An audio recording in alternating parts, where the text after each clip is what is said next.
महत्वाची बातमी पती प्रांजल खेवलकर यांच्यासाठी रोहिणी खडसे कोर्ट घालून कोर्टामध्ये हजर राहिल्या होत्या। सर्व विषय न्यायप्रविष्ट असून योग्य वेळी भूमिका मांडणार अशी प्रतिक्रिया रोहिणी खडसे यांनी दिली। पुणे पार्टी प्रकरणामधील युक्तिवाद संपला असून थोड्याच वेळामध्ये आता या संदर्भातला निकाल समोर येईल।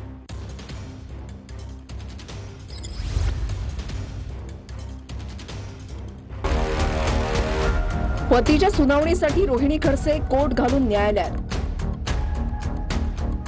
माझ्यावर पाळत कशासाठी खडसेंचा सवाल। खडसेंचे पोलिसांवर 4 गंभीर आरोप। पुणे पार्टी खेवलकर प्रकरणात 2 मोठ्या घडामोडी घडल्यात। स्वतःच्या पतीच्या सुनावणीसाठी वकिली पोशाख घालून रोहिणी खडसे न्यायालयामध्ये उभ्या राहिल्यात। ईशा सिंग नावाच्या महिलेचा वापर करून कट रचल्याचा आरोप आहे। ईशा सिंगकडे मादक द्रव्य सापडून तिला न्यायालयीन कोठडी आणि खेवलकरांना पोलीस कोठडी चुकीची असल्याचं वकील म्हणाले। दुसरीकडे एकनाथ खडसेंनी पत्रकार परिषद घेऊन आरोप केलेले आहेत। त्यांना विचारलं ते म्हणाले जगदाळे नावांचे पी आहे, त्यांनी आम्हाला या ठिकाणी पाठवलं की काय चाललंय काय नाही ते तुम्ही बघून आम्हाला कळवा। आता माझा सरकारला प्रश्न आहे की माझ्यावर पाळत ठेवण्याचं काय कारण। पती प्रांजल खेवलकर यांच्यासाठी म्हणून पत्नी रोहिणी खडसे स्वतः कोर्टामध्ये उभ्या राहिल्या। पुणे पार्टी प्रकरणामधील युक्तिवाद संपलेला आहे। थोड्याच वेळामध्ये या संदर्भातला निकाल येईल। थोड्याच वेळात शिवाजीनगर कोर्ट या संदर्भातला निकाल देणार आहे। खेवलकर यांच्यासाठी रोहिणी खडसे स्वतः वकिलाचा सगळा विषय न्यायप्रविष्ट आहे आणि त्यावरती मी योग्य वेळी माझी संपूर्ण भूमिका मांडणार आहे। धन्यवाद।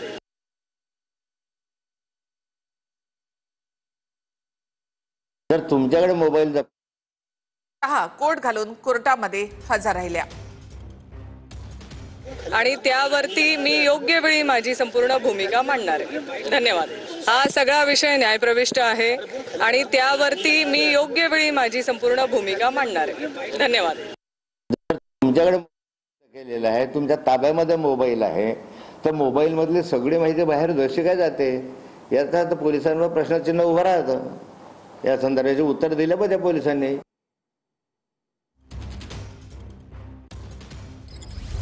आमदाराकडे गुगल ड्राईव्हच्या संदर्भातली माहिती आहे, ही माहिती आमदारांना कोण देत आहे, ते भाजपच्या आमदारांना कोण देतो आहे। त्या आमदाराकडे गुगल ड्राईव्हच्या संदर्भातली माहिती आहे, ही माहिती आमदारांना कोण देत आहे, ते भाजपच्या आमदारांना कोण देतो आहे। महिला आरोपीच्या पर्समधून गांजा आढळला, पोलिसांच्या रिपोर्टमध्ये तसं भाष्य आहे। खेवलकर यांच्या वकिलांचा हा युक्तिवाद। ईशा सिंह या महिलेला प्लांट करण्यात आलं। खेवलकर यांना अडकवण्यासाठी महिलेला प्लांट करण्यात आलं असा युक्तिवाद खेवलकर यांच्या वकिलांनी केलाय। पोलिसांकडून खोटे रिमांड सादर केले जात आहे। व्हायरल व्हिडिओमध्ये महिला पर्समधून गांजा काढताना दिसत आहे। महिलांना न्यायालयीन कोठडी मग खेवलकर यांना पोलीस कोठडी का असा युक्तिवाद खेवलकर यांच्या वकिलांनी केलाय।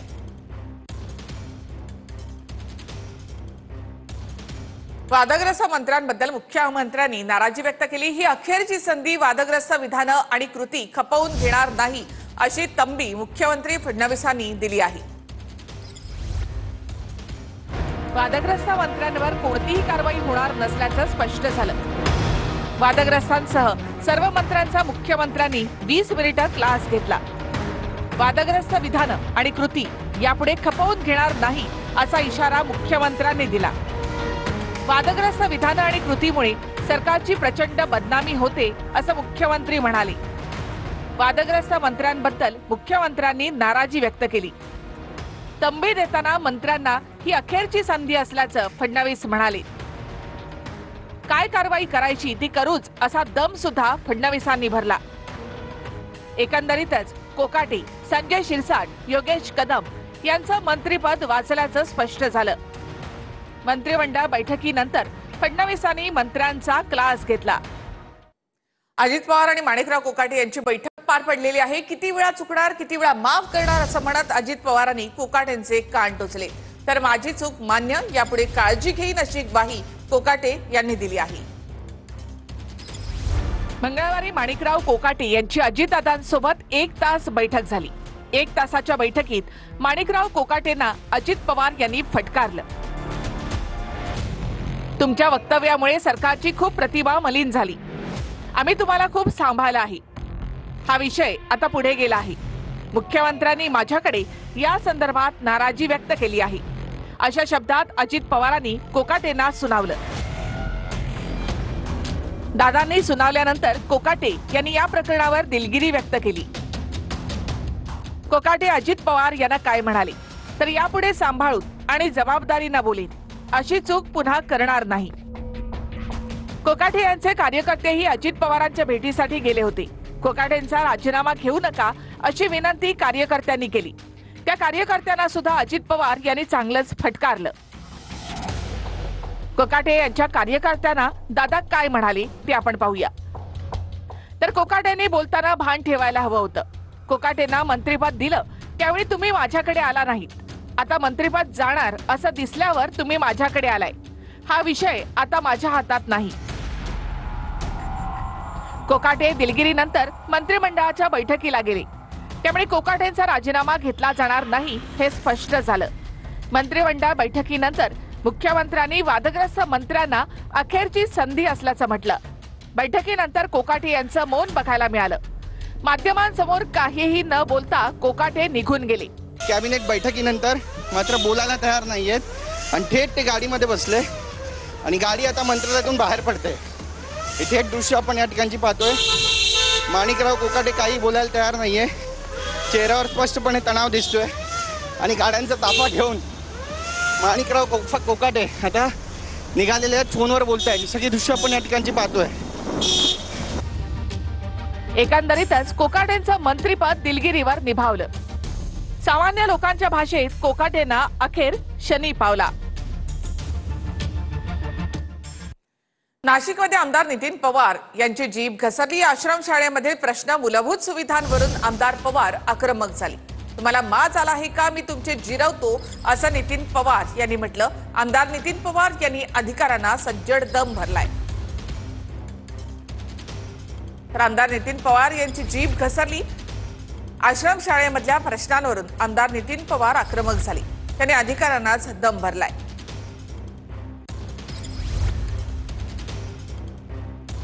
आश्रमशाळेमधले प्रश्न मूलभूत सुविधा यावरून आमदार पवार आक्रमक झाले होते.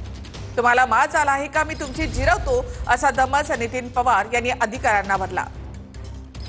तुम्ही मला वेड्यात काढता. आता मी बघतो मी आता इथं बाया बसलाय. मी आता तुमच्या सरांचे घेतले ना. अजित पवारांचे कळवणचे आमदार नितीन पवार अधिकाऱ्यांवर प्रचंड संतापले.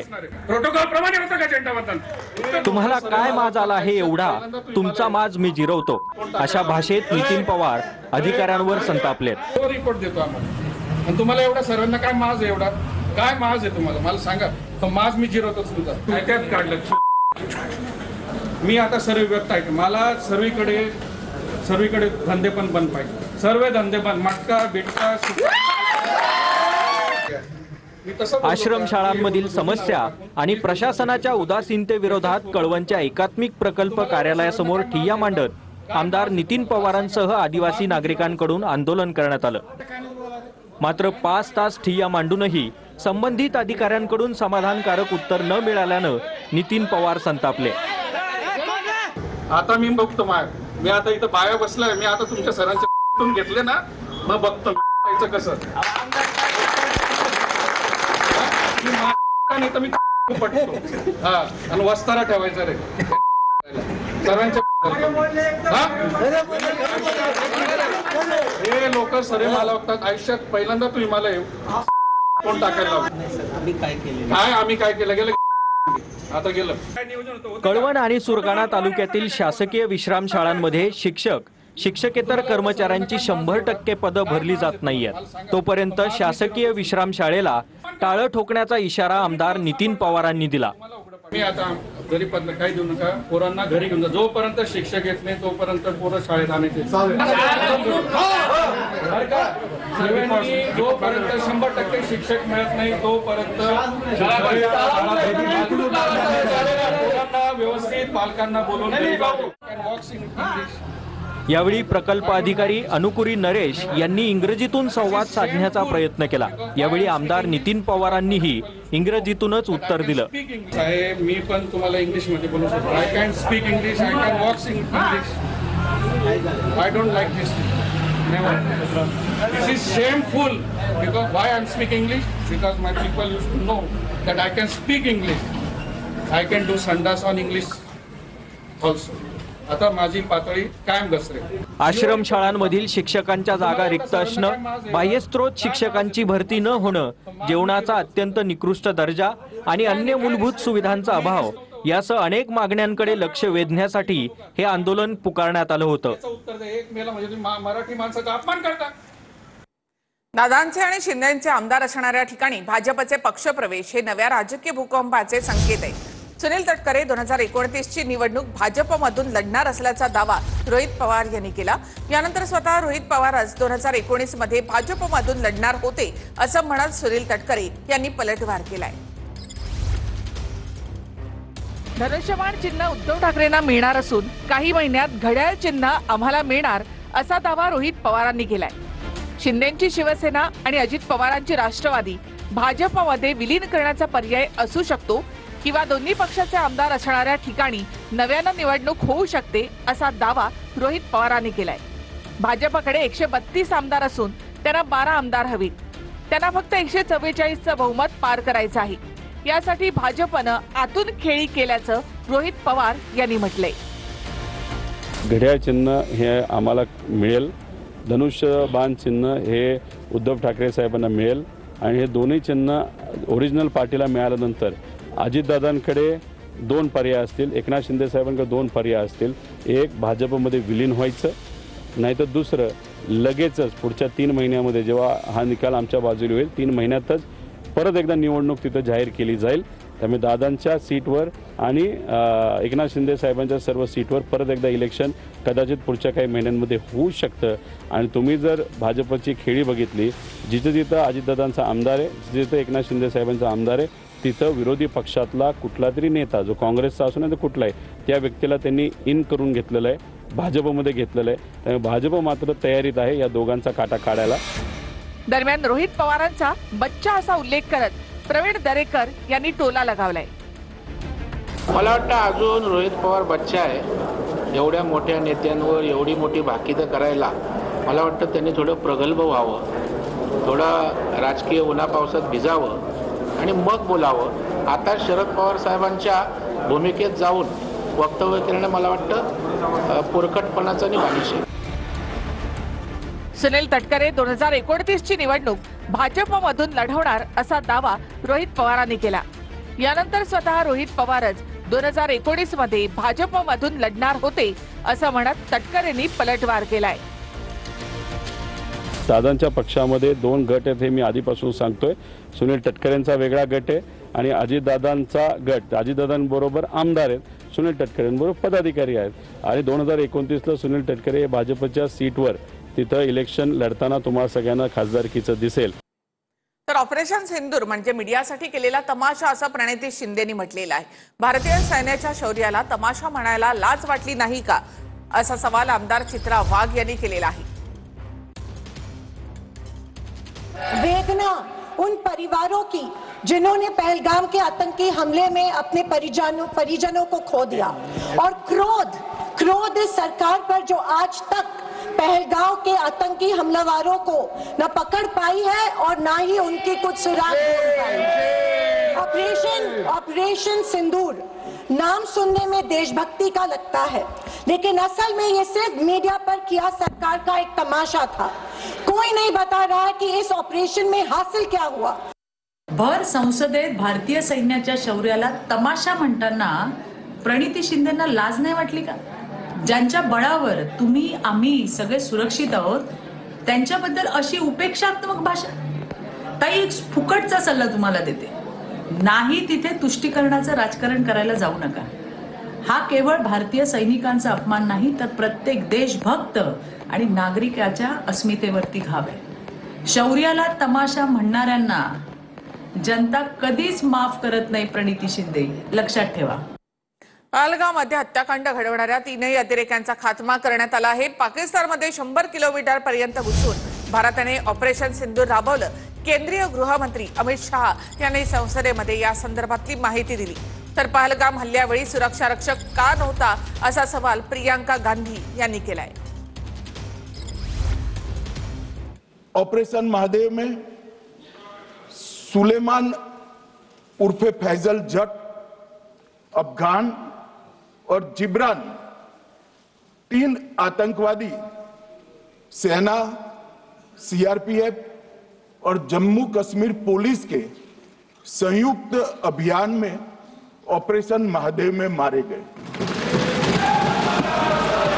सर्जिकल स्ट्राइक और एयर स्ट्राइक में हमने पाक ऑक्यूपाई कश्मीर में ही हमला किया, एक प्रकार से भारत के हिस्से पर ही हमला किया।